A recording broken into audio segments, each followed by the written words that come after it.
ሰላም እንዴት አላችሁ የተከበራችሁ ተመልካቾቻችን ሳምንታዊው የሀዲያ ስፖርት መሰናዷችን አሁን ይጀምራል።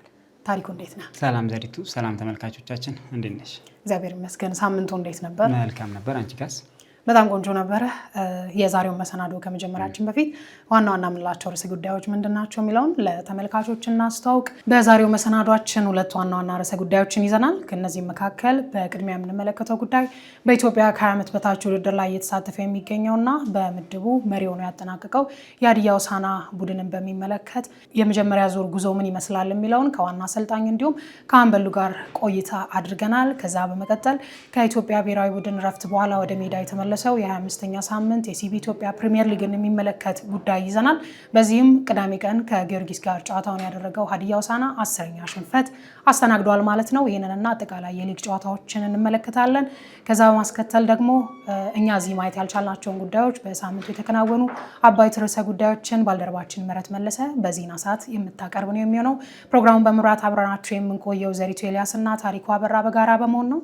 አብራችሁን ቆዩ።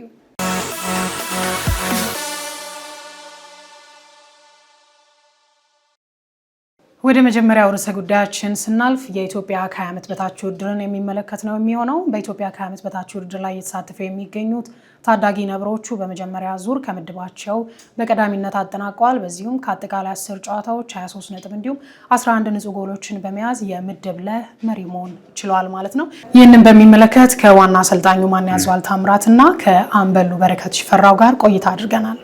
እንዳነሳሽው በምድቡ መሪ ሆኖ አንደኛ ዙር ያጠናቀቀው ላለፉት 3 ዓመታት ሀዲያ ሆሳዕና ወጣት ቡድን ውጤታማ እንቅስቃሴ እያደረገ ነው ማለት እንችላለን። በሊግ ውድድሮቹ ላይ እየተሳተፈ ከደረጃ ሰንጠረዡ ዝቅ የሚልበት እድል ጠባብ ነው። ሁለተኛው ደግሞ አንደኛው ነው ያጠናቀቀውና በዘንድሮው ውድድር የመጀመሪያ ዓመት ሐዋሳ በነበረው በምድብ ውድድር ላይ አንደኛ ሆኖ አጠናቋል። በአሰልጣኝ ማንያዘዋል ታምራት የሚመራው ሀዲያ ሆሳዕና ወጣት ቡድን ካደረጋቸው 10 የሊጉ ጨዋታዎች 23 ነጥቦችን ነው መሰብሰብ የቻለው። ማግኘት ከነበረበት 30 ነጥብ 7ቱን ጥሏል። ይሄ ማለት ትልቅ ውጤት ነው ብዬ አስባለሁ። 7 ድል ነው ማሳካት የተቻለው። 2 አቻና 1 ሽንፈት ብቻ ነው የገጠመው። በሊጉ ላይ ጠንካራ ልጆችንም እያስመለከተን እንደሆነ በተለያዩ ማህበራዊ ሚዲያ ላይ እየተመለከተን እንገኛለን። አምበሉ በረከት ቆይታም አድርገናል ከሱ ጋራ። በሊጉ ካደረጋቸው 10 ጨዋታዎች 10 ላይ መሳተፍ 8 ግቦችን ያስቆጠረው አንድ አማካይ ስፍራ ተጫዋች 10 ጨዋታ ላይ 8 ግብ ማስቆጠር በጣም ትልቅ ቁጥር ነው ብዬ አስባለሁ። በዋናው ሊግ ላይ እንኳን ኮከብ ጎል አግቢ ሆኖ የሚመራው አቤል ያለው ከ25 ጨዋታዎች ነው 11 ግቦችን ማስቆጠር የቻለው። ይሄ በአማካይ ስፍራ ላይ የሚጫወተው የበረከት የጎል ማስገባት እንቅስቃሴ ግሩም ነው ማለት እንችላለን። እንዳጠቃላይ ቡድኑ ማጥቃቱ ላይ በዘንድሮው ውድድር ዓመት ጥሩ እንደሆነም ጭምር ከአሰልጣኙ አምበሉም ጭምር እኛም ሜዳ ላይ ወይም ውጤታቸውን በተመለከተን ሰዓት ላይ እየተመለከትን እንገኛለን። በተወሰነ መንገድ መከላከል ላይ ችግር እንዳለበት፣ ውጤቶች ማስጠብቆ የመውጣት ችግር እንዳለበትም ጭምር ተመልክተናል። አጠቃላይ አንደኛ ዙር ላይ የነበራቸው ቆይታ ምን ይመስላል? ምንስ አቅደዋል? በሁለተኛ ዙር ላይ አጠቃላይ ሀዲያ ሆሳዕና ወጣት ቡድን ወደ ቱርናመንት ለመጀመሪያ ጊዜ ሄደው አሰልጣኝ ማንያዘዋል ታምራት ቡድን ውስጥ እንደነበረ ይታወሳል። ከዛም ከምድቡ ማለፍ እንዳልቻለ አምና ደግሞ በፋይናንስ ጉዳይ ወደ ቱርናመንት እንዳላመራ ይታወሳልና ዘንድሮ ለዛ የሚሆን ዝግጅት እያደረጉና ከዛ በተሻለ ውጤት ለማምጣት በብሔራዊ ቡድን ከ20 ዓመት በታች ብሔራዊ ቡድን ዘንድሮ ምልጫ አለና በዛ ላይ በርካታ ልጆችን ለማስመረጥ እቅድ እንዳላቸው ተናግረዋል። አጠቃላይ ፕሮግራሙን ተከታትለን እንመለስ።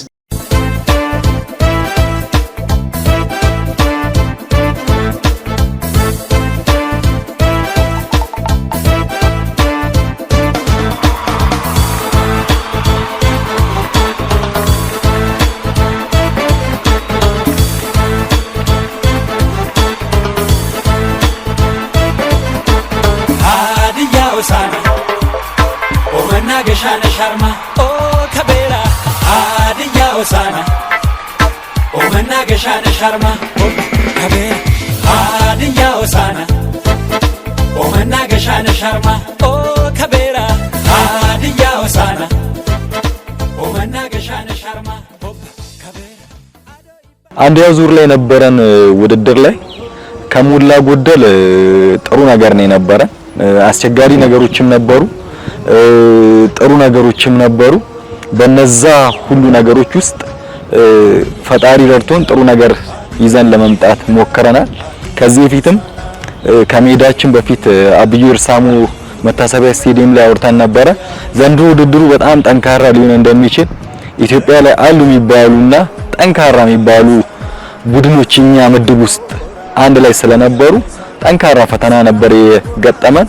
ያንን ፈተና ስቴፕ ባይ ስቴፕ ለመወጣት ሞክረናል። በአጠቃላይ ጥሩ ነው። ውድድሩ አሪፍ ነው እንደተመለከታችሁት። ውጤታችንም ከአምናው የተሻለ ነው። አምና ሁለተኛ ሆነን የመጀመሪያ ዙር የጨረስነው። ዘንድሮ ግን አንድ ሽንፈት ተሸንፈን ቀሪዎቹን በማሸነፍ መሪነታችንን አጠናክረን ጨርሰናል። አሪፍ ነበር። ዘንድሮ የነበረው ልዩነት ሁሉም ቡድን በጣም ጠንካራ ነው። ታች ያለውን ቡድን ላይ ያለውን ቡድን የማስጣል አቅም ነበረው። ብቻ በቃ ተቀራራቢ አቅም ነው የነበረው። ልዩነቱ እሱ ነው ብዬ አስባለሁ። ከዚህ በፊት በነበሩት ላይ የወረዱ ቡድኖች ነበሩ፣ ነጥብ ቶሎ ነጥብ ሊሰጡ የሚችሉ ቡድኖች ነበሩ። አሁን ግን ሁሉም ተቀያያሪ ነው።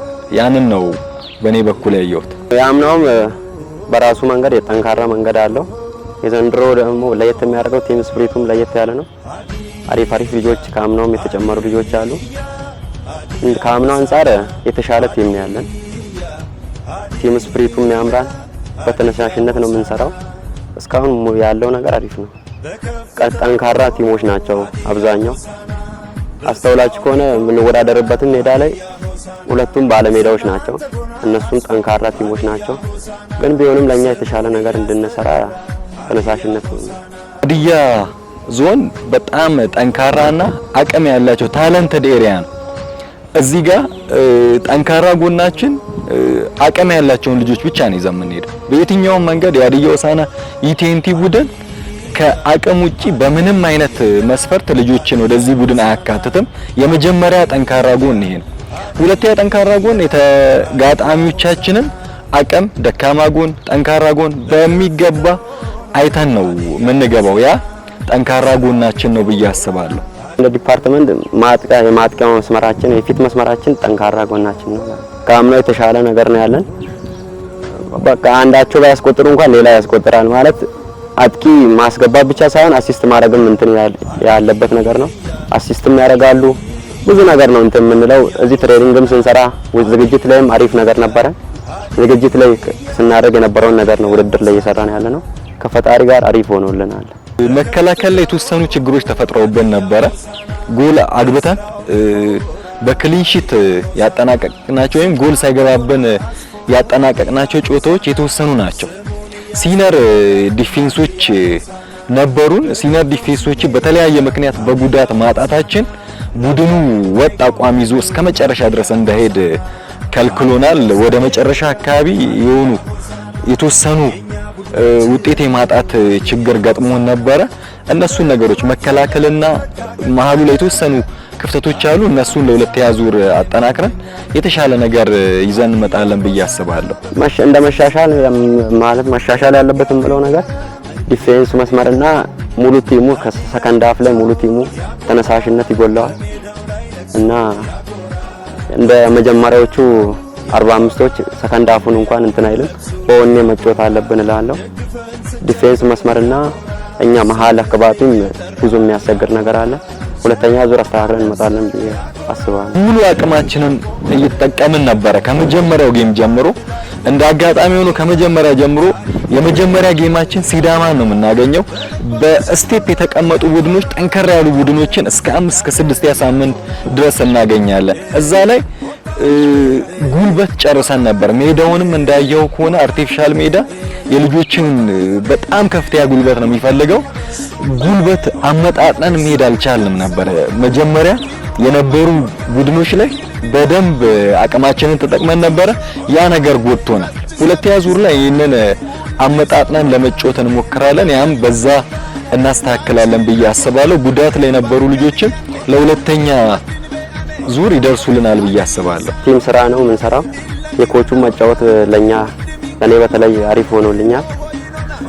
ወደ ኋላ እንድሳብ አይፈልግም። ወደፊት ከፍቼ እንድጫወትና ከአጥቂ ጀርባ እንድጫወት ነው የሚያደርገኝ። ለዛ ረድቶኛል። የኮቹ አጫወትና የቲሙ የተጫዋቾቹ ተነሳሽነት በወኔ ነው የሚጫወቱት። ደስ ይላል የቲሙ ስፕሪትና ለዛ ረድቶኛል። የኮቹ አጫወትም ረድቶኛል። ካሊድ መሐመድን ከዚህ በፊት እንዲህ በአካል አግኝቼው አውርቼውም አላውቅም። በጣም ቀና ነው። በጣም ብዙ ነገሮችን ሰፖርት ሲያደርገን ነበረ። እኛ ስናሸንፍ በጣም በቃ ደስ ብሎት እኛ ጋር ሁሉ መጥቶ ልጆችንም ሲያበረታታ ነበር። በአጠቃላይ የነበራቸው ነገር ጌሞችን አይዘሉም ነበር። ሁሉንም ጌሞች እየመጡ ያዩ ነበረ። ከዚህ በፊት ከነበሩት ትሬንዶች በጣም የተሻለ ነገር ነበር የነበረው። በቃ እንደ እጅና ጓንት ሆነው ከኛ ጋር መጥተው ስራ ሲሰሩ ነበረ። ልጆችንም ሲያበረታቱ ነበረ። የታመሙ ልጆችን ሁሉ ሄደው ሲጠይቁ በጣም ሰርፕራይዝ ነው የሆነው። ይሄ ሌሎች ቡድኖችም እንደዚህ አይነት እድል ቢኖራቸው የሚል ሀሳብ ነው ማቀርበው ነው።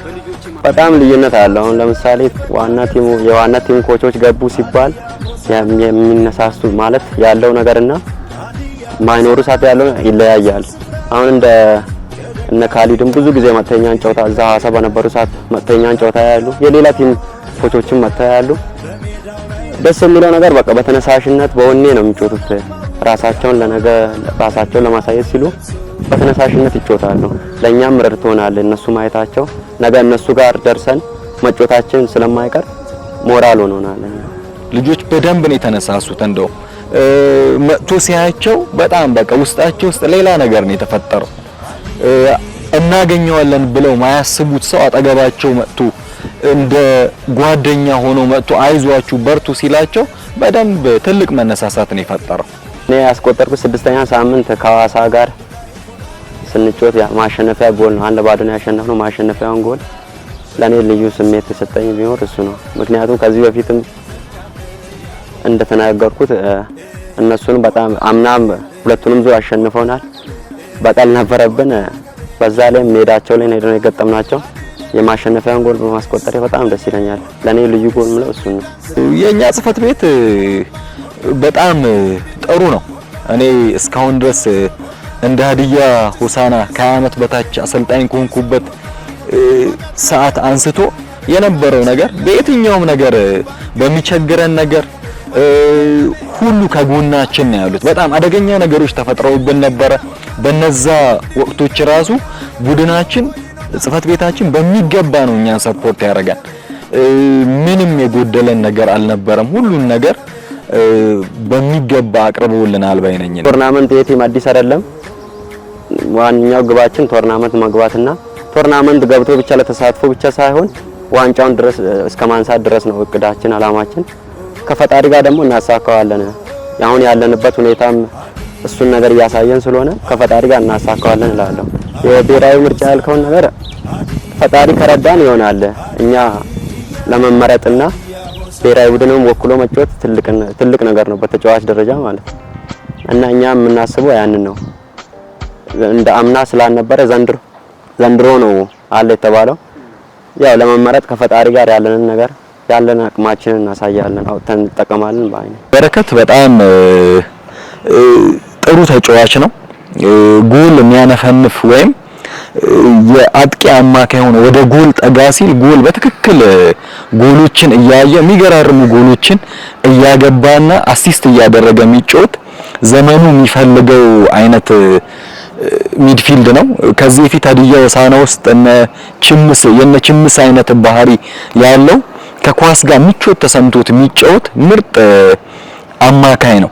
ይሄ አማካይ ጎሎችን ከማግባቱም ባለፈ የቡድንን ባላንስ በመጠበቅ ረገድ በጣም ትልቅ ሚና ነው ያለው። 10ን ጨዋታ ላይ ሙሉ ደቂቃ የተጫወተው ብቸኛ ተጫዋች ነው። እንደ ሀዲያ ሆሳዕና ኢቴንቲ ከሜዳውም አድካሚነት አንፃር ቀደም ያወራውልህ ነገር አለ። ተጫዋቾችን ሽፍት እያደረገን ነው ስንጮት የነበረው። 28 ተጫዋች ይዘን ሄደን ነበረ። ከ28ቱ 27ቱን ተጠቅመናል። ሶስተኛ በረኛ ብቻ ነው ያልተጠቀምነው። ምክንያቱም በረኛ ልትቀይር የምትችልበት አጋጣሚዎች በጣም ሬር ስለሆኑ ያንን ብቻ ነው ሁሉም ተጫዋቾች ተጠቅመናቸው ነው ያመጣነው። በዚህ ሁሉ ሽፍት ውስጥ ግን በረከትን አለካ ነው። ምክንያቱም ቦታው ላይ በጣም ትልቅ ስራ እየሰራ ያለ እዛ ሐዋሳም ላይ ባሉ ቡድኖች መካከል እሱን ማርክ ለማድረግና የሱን ያጮት እንቅስቃሴ ለመክታት በጣም ከፍተኛ ጥረት ይደረግ ነበረ። በዚህ ሁሉ መሃል ውስጥ ግን እሱ ምንም አይነት በቀላሉ ማርክ የምታደርገውም የምትይዘውም አይነት ተጫዋች አይደለም። አትሊስት ለመጉዳት ሁሉ ሙከራ እየተደረገ ነበረ። በዛ ሁሉ መሃል ውስጥ ሆኖ ልጁ ነገ ሀዲያ ሆሳዕናንም ሆነ ሌሎች ቡድኖችን ሙከራ እያደረጉ ነው።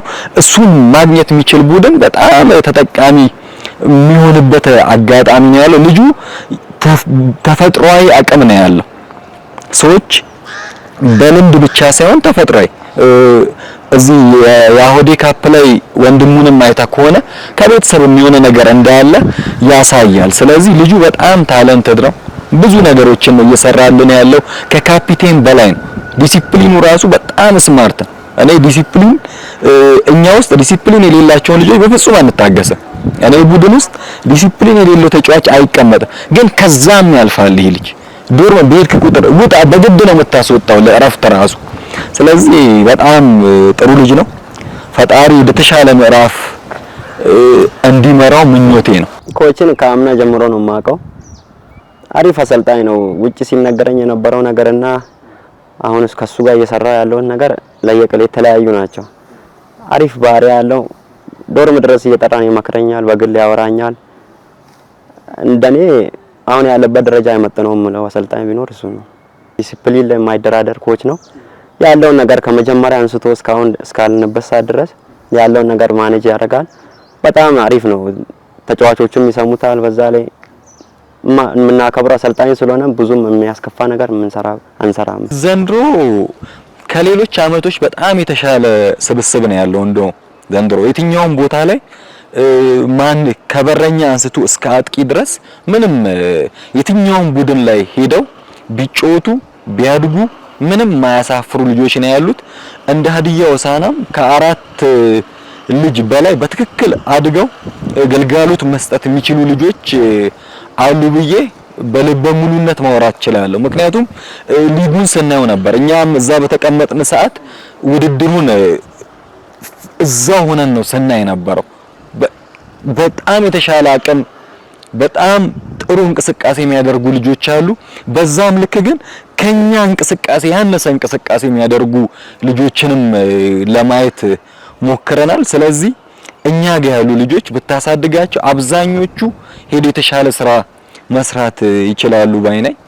እኔም ማስተላለፍ የምፈልገው አምና የተፈጠረው ነገር እንዳይፈጠር ካሁኑ ያለውን ነገር ቢሰሩና ያለው መዘጋጀት ያለበትን ነገር ቢያዘጋጁ ከጎናችን እስካሁንም ከጎናችን ያሉት ያ ነገር ቢቀጥልና እነሱ ከጎናችን ሆነው እዚህ መድረሳችንም ሞራል እየሆነን ያለው ግን እንዳምነው ምንም ስህተት ባይፈጠርና ቶርናመንት መግባት ብንችል ቶርናመንቱን ሄደን ብንወዳደር አሪፍ ነው። ከእቅዳችን ትንሽ ዝቅ እንላለን። ምክንያቱም ዘንድሮ ውድድሩን የጀመርነው ዘግይተን ነው። አሁንም ውድድሩ የሚደረገው በ20 ቀን ኢንተርቫል ነው። ምንም አይነት እረፍት የለም። ለዝግጅትም በቂ ጊዜ የለም። ስለዚህ እኛ አሁን ከዚህ በኋላ 3 ጨዋታ ማሸነፍ የምንችል ከሆነ ቶርናመንት መግባታችንን እናረጋግጣለን። ስለዚህ ጉልበት በትክክል እየቆጠበን እንደምንጮት ነው የሚሰማኝ። እኔ የወረደ እንቅስቃሴ አናሳይም፣ ግን በጣም እንደ አንደኛው ዙር በጣም የወጣ ወይም የልጆችን አቅም ሊፈታተኑ የሚችሉ እንቅስቃሴዎችን አናደርግም። ምክንያቱም አንደኛም ሁን አምስተኛም ሁን ቶርናመንት መግባት ነው ዋናው አላማው። ስለዚህ አሁንም ለልጆች እረፍት ሰጥተናቸዋል። ምክንያቱም ውድድሩ ላይ አይተናል። የመጨረሻዎቹ ውድድሮች ላይ ከእረፍት በኋላ ቡድናችን በጣም ሲበለጥ ነበር። ያን ነገር ባላንስ ለማድረግ ጥረት እያደረገን ነው የምንሰራው። ቶርናመንቱም በጣም በአጭር ጊዜ ውስጥ ነው የሚደረገው። ወደ ክረምት እየገባን ነው። ስለዚህ ቶሎ ውድድሩ ስለሚደረግ እኛ በውድድር ውስጥ ዝግጅት እንጀምራለን የሚል ሀሳብ ነው ያለኝ። ዘንድሮ ዩቴኒ የብሔራዊ ቡድን ምርጫ ያለ እዛ ላይ ብዙ ልጆችን እንዲካተቱ እናስባለን። ከዛ ሲቀጥል አርቲፊሻል ሜዳን የመጀመሪያው ዙር ላይ አርቲፊሻል ሜዳን አናውቀውም ነበር። ወደ 5 ወደ 6 የሚሆኑ ልጆች ተገሽልጠው ነው የቀሩት። ዘንድሮ ግን ያንን ነገር በተቻለን መጠን ለማሻሻል ሞክረናል። አሁንም ጉዳት የለም እያልኩ አይደል።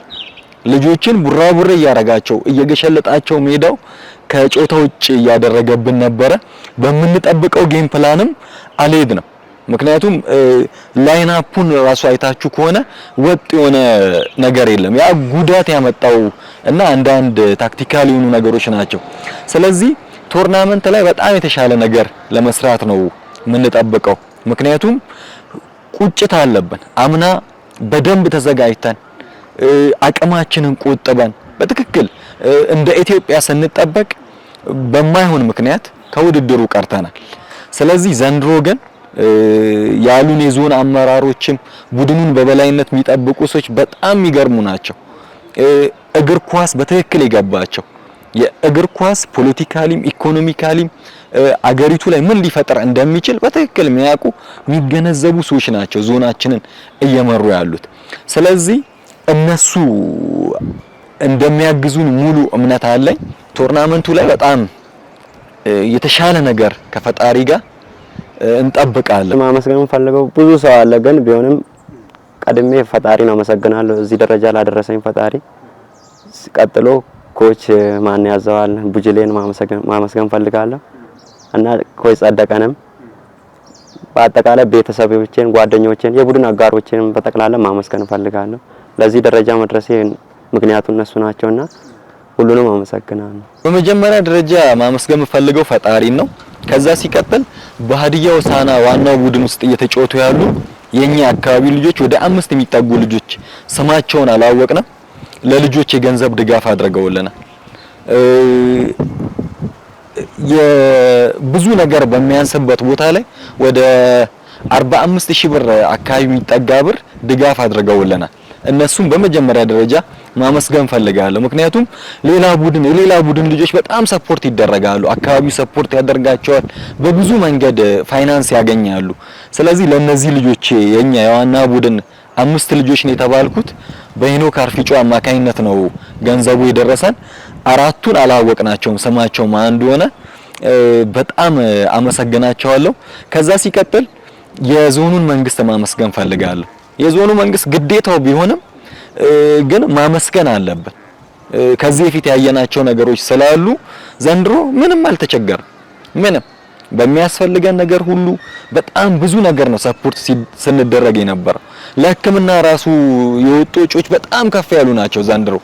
ስለዚህ የዞናችንን መንግስት ማመስገን ፈልጋለሁ። ከዛ ሲቀጥል የሀዲያ ዞን ወጣቶችና ስፖርት እዛው የሚሰሩ ሁሉንም ሰዎች ማመስገን እንፈልጋለን። ሜዳውን በነፃነት ነው ስንጠቀም የነበረው። ሜዳው ላይ መጠቀማችን ውጤታችን ላይ ትልቅ ቫልዩ ነበረው። በግንባታ የተወሰኑ ቀኖችን መጠቀም ባንችልም እዛ ላይ መጠቀማችን ትልቅ ልዩነት እንድንፈጥር አድርጎናል። እነሱንም ማመስገን ፈልጋለሁ።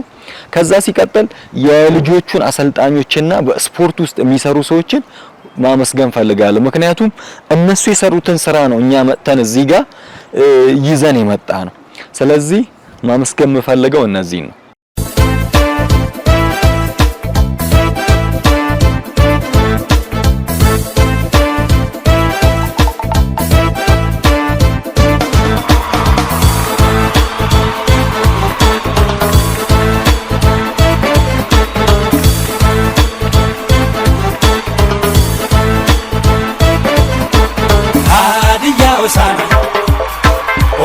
ገሻነ ሻርማ ኦ ከቤራ ሀዲያ ሆሳዕና ኦመና ገሻነ ሻርማ ኦ ከቤራ ሀዲያ ሆሳዕና ኦመና ገሻነ ሻርማ ኦ ከቤራ ሀዲያ ሆሳዕና ኦመና ገሻነ ሻርማ ኦ ከቤራ ከሀዲያ ሆሳዕና ወጣት ቡድን አሰልጣኝ ማንያዘዋል ታምራትና ከቡድኑ አምበል በረከት ሽፈራው ጋር ያደረግነው ቆይታ ተከታትለን ተመልሰናል። ሁለቱም በአሰልጣኙ አምበሉ በሁለተኛ ዙር የተሻለ ነገር ለማምጣት እንደተዘጋጁ በግልም በረከት ብዙ ነገር እንደሚያለም ጭምር ተናግሯል።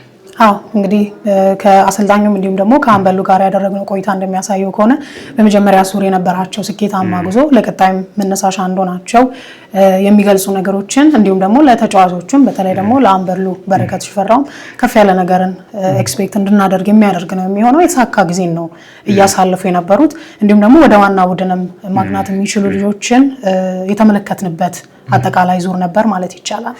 ልክ ነሽ። በርካታ ወጣት ተጫዋቾች አሉ። ዋነኛው ዓላማ ከዓመት በታች ቡድን ልጆችን ማብቃት ነው ብዬ ነው የማስበው። ውድድር ላይ ከሚገኘው ውጤት አንደኛ፣ ሁለተኛ ደረጃ ወይም ደግሞ ይመጣ ዋንጫ ሳይሆን ለዋናው ቡድን የሚሆኑ ገባት የሚሆኑ ተጫዋቾችን ማግኘት አልፎም ደግሞ የኢትዮጵያ ፕሪሚየር ሊግም ከፍተኛ ሊግም በብሔራዊ ሊግም ደረጃ ላይ ስፖርተኛ ሆነው የሚወጡበትን እድል ማመቻቸት እንደሆነ ይታወቃልና ለዛ የሚሆኑ ልጆች እየተመለከትን እንገኛለን። ቶርናመንቱ ደግሞ ምናልባት ብሔራዊ ቡድን የሚመረጡ ልጆች የምንመለከትበት እድል አለ ብዬ አስባለሁ።